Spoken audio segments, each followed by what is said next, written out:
Vous êtes ici dans le musée de l'histoire de Rosny-sous-Bois et particulièrement dans la salle des zouaves. Alors qu'est-ce que c'était des zouaves?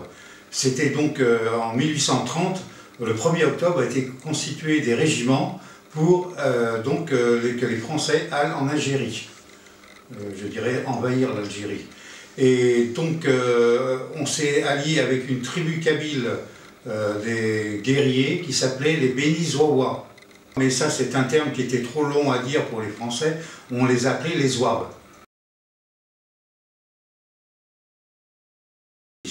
Et donc, à Rosny-sous-Bois, le gouvernement de l'époque a dit qu'il fallait utiliser les forts qui avaient été créés autour de Paris, parce que c'était laissé à l'abandon.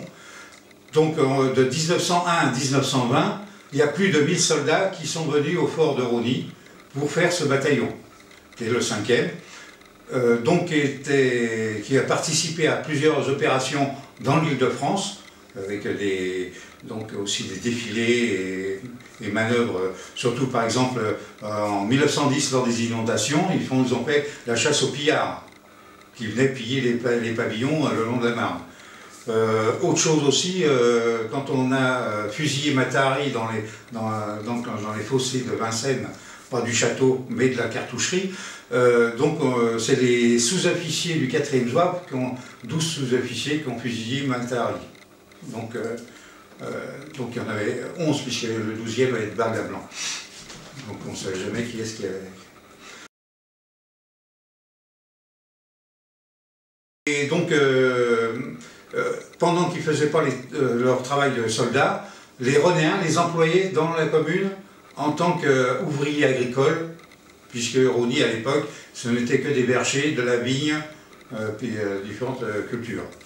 Les Rhonéens avaient donc des gens qui travaillaient à prix réduit, mais les soldats étaient contents parce qu'ils augmentaient leur solde. Donc ça développait une chose, bon ça c'est entre guillemets, ça développait les cafés à Rosny. Parce qu'il faut dire qu'à l'époque, en 1902, vous aviez 3764 habitants à Rosny, on va voir le recensement de 1902, et il y avait plus de 1000 soldats à Rosny.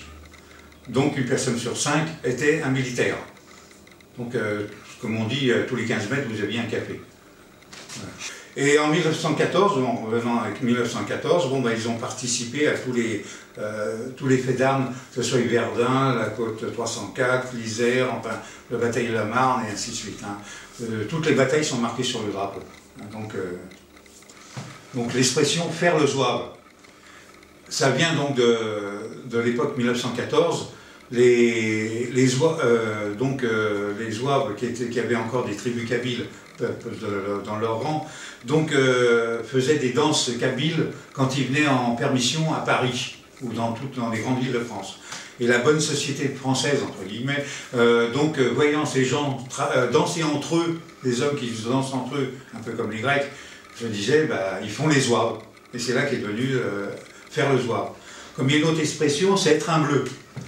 Mais l'origine, ça vient donc du changement de tenue en novembre 1915, des soldats zouaves et autres, puisque l'infanterie aussi avait un pantalon garance comme les zouaves.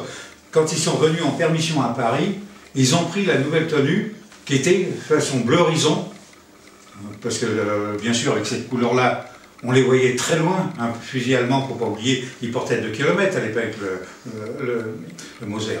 Et donc, il se pensait qu'il y avait énormément de massacres. Et donc, quand ils sont revenus de leur permission sur le front, les autres qui étaient déjà sur place, toujours avec l'ancien costume, ont dit « voilà les bleus ».